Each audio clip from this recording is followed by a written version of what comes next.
niliwanag niya kung paano naging tao ang Panginoong Jesucristo ayon sa lipid ni Haring David. Kasi yun po yung prophecy. 2 Samuel 7:14. Yun po yung nakasulat dito. Amen. Sino ang nakaalam ng prophecy? Hindi po ba una yung mga wise men? Saan galing yung wise men?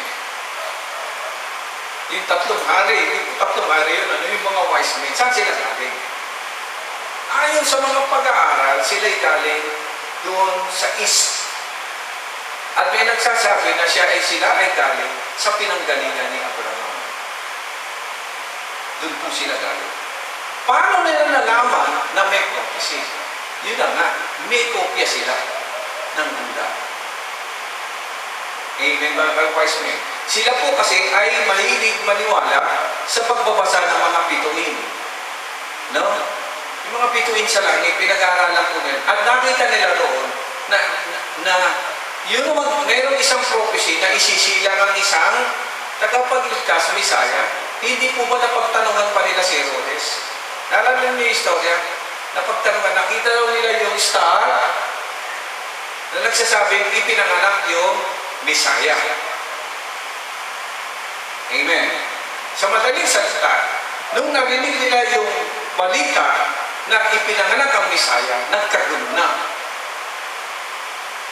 Amen. Kasi sa kanila mga kapatid, may 4 na bagay na dapat gawin ng Misaya.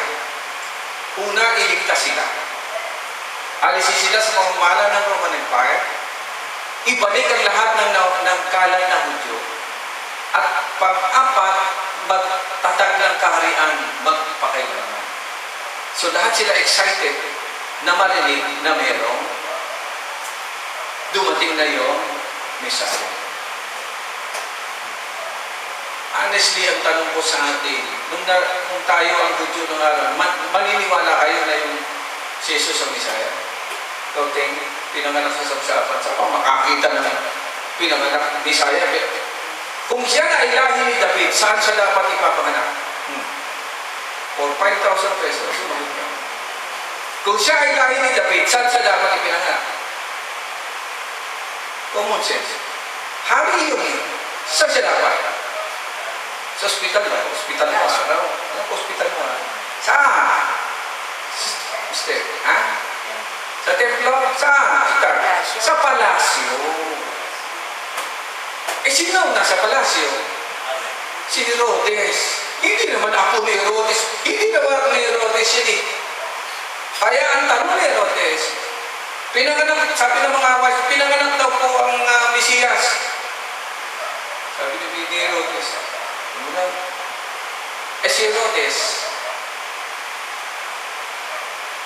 si Herodes talaga, ang tingin sa sarili siya, siya ang Mesiyas, siya yung hari.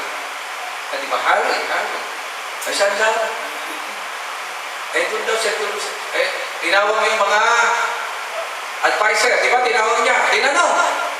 Totoo ba na araw na ito, itong ano ito ay panganganak? Sumagot yung advisor, ano sagot ang advisor? Totoo po. Ay, saan daw? Doon daw sa Bethlehem. Di ba merong ano, alam niyo yung ano yung, Bethlehem, Efrata, Bethlehem, sa iyo ipanganganak ang ganito-ganon. Alam naman ninyo yun. Ano na yun? O sige, ano sabi ni Herodes? Kaya si Herodes, galit siya, mo sinabi. Sige, malis na kayo. Basta nakita niyo, sabihin niyo sa akin. Anong intensyon ni Herodes? Patayin. Kaya nung hindi na bumalik yung tatlong hari, anong ginawa ni Herodes? Nilusog ang Bethlehem, pinapatay lahat ng mga bata ron. Siguro sa pa lahat ng 2 taon. Bigo mo 2 taon. Ano kinalaman mo? Wala mo 1 taon yung napunta. 2 taon pababa, papatayin lahat. Anong ginawa ng anghel ng Diyos? Dahil siya ay pinaalis sila, dinala sila sa Egypt. Hindi pwedeng tumago sa Egypt ang ano ng Roman Empire kasi hindi naman sa ng Egypt ang Egyptian Empire. Yun ang history. Yung history ay nagpapatotoo na totoo ang istorya mga ito. Nung patay na si Herodes sa alam, diba sabi nakabalik sila sa Bethlehem.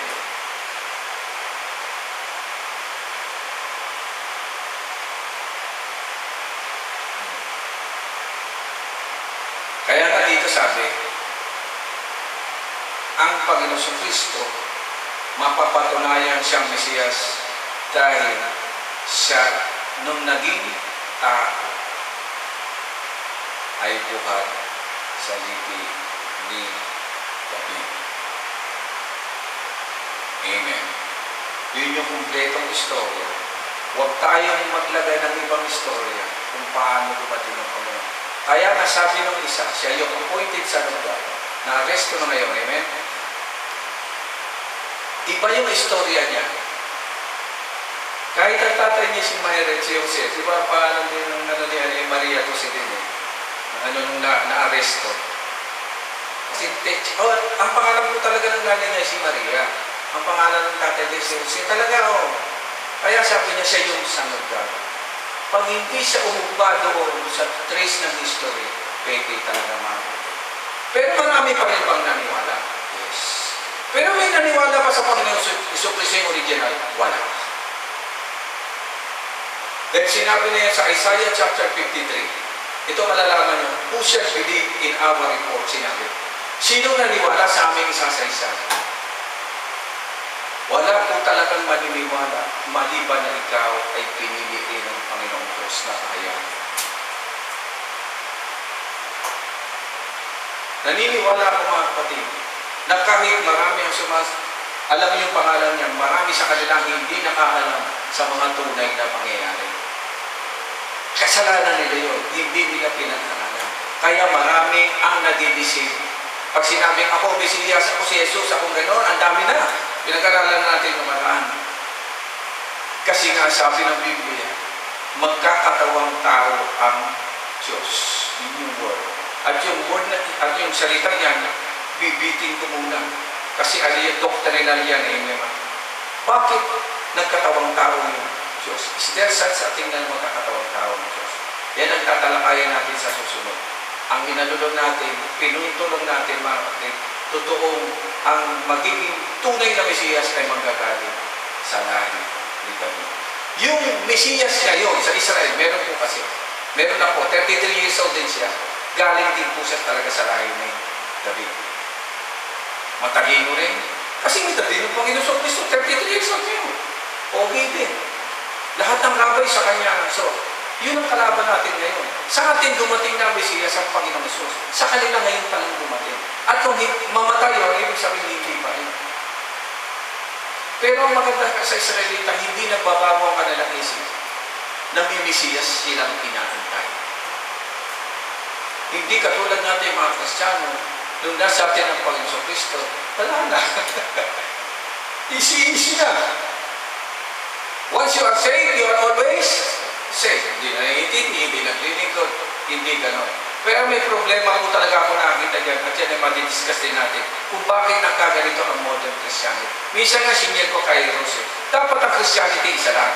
Tingnan niyo, isa lang. Sabi ko, buti pa ang Catholic. Christianity, talagang sila, inano nila yun, isa lang. Isang sentro lang po sila, di ba? Sa Vatican lang. Tapos, ang lahat ng Catholic, isa lang. Galalagay lang sila ng mga pare-pare. Ang tawag natin doon, yung kanya-kanyang patriarka, yung kanya-kanyang lugar lang, parokya, kanya-kanya. Tapos na. Sabi ko, parang tama sila sa arrangement. Nung buwanat ang mga bonagin, nakapambihira. Nagsasabi natin, totoo tayo, nagkanya-kanya tayo. Nagkanya-kanya pastor, ito si ano yung tito, at ito si gano'n. Nasaan? Mali din eh. Tingin nyo nangyayari kahit sa loob ng church natin. Nagkakaroon ng division, tatakbo sa church kasi mas gusto niya. Tandaan nyo mga kapatid, hindi pa rin nagbabago ang panapanaw. Sabi na pang ako ang pumili sa inyo, hindi kayo ang pumili sa akin. Kung saan kayo lagay ng Diyos ko, doon ka. Huwag ka magulog. Kaya nga mga kapatid, sa isip ko, wala sa akin pagkakaiba kay Trinitarian o kay ano, wala akong pakialam. Ang pinakikailaman ko, yung mga kalabang inilagay dito. Yun lang. Kung magkakaiba man tayo ng mga pangunawa, darating ang araw, makakaisa rin tayo. At malalaman natin kung sino tama o mali. Pero sa ngayon, huwag tayo mag-away-away. Kasi hindi tayo magkakalaban eh. Iisa sinasapunan tayo na yung nagkakaaway kayo. Bakit? Ibig sabihin, yung anointing hindi na galing sa Diyos. galing na sa tao mismo. Kung sino yung number one, pinaniwalaan ng nagustuhan. Ang Panginoon sa Kristo nung dumating, sabi nga, Isaiah 53, walang naniwala, walang may gusto sa Kanya. Yun ang mahirap sa paghahanap ng Mesiyas. Kasi yung usual na ginagawa ng tao, baliktad yan pagdating sa Panginoong Diyos. Amen. Pansamantala, dito muna tayo tatapusin ang malaga na patunayan natin siya talaga ay galing sa lipi ni David. At ang lahat ng sulat dito, makikita ninyo lalo na sa aklat ng Hebreo, na natalakay na natin ng araw, talagang siya ay galing sa lahing yan. Pero linyawin pa rin po natin yan dahil merong mga questionable na mga doktrina na tinuro sa atin, narinig natin, at maaaring narito sa ating isip para maayos natin ang lahat. Amen po. Okay, maraming salamat. Diyan muna natin tatapusin. Tayo muna ay manalangin. Dakilang Diyos, maraming salamat kapag ikaw dumating sa aming piling. Napakahirap ng iyong tinahak. Halos 2,000 years na po ngayon. 2,400 years na po ngayon ang lumipas. At narito pa rin pinag-aaralan po namin ang katotohanan patungkol sa iyo. Huwag po ninyo kaming bayaang manisip, Lord.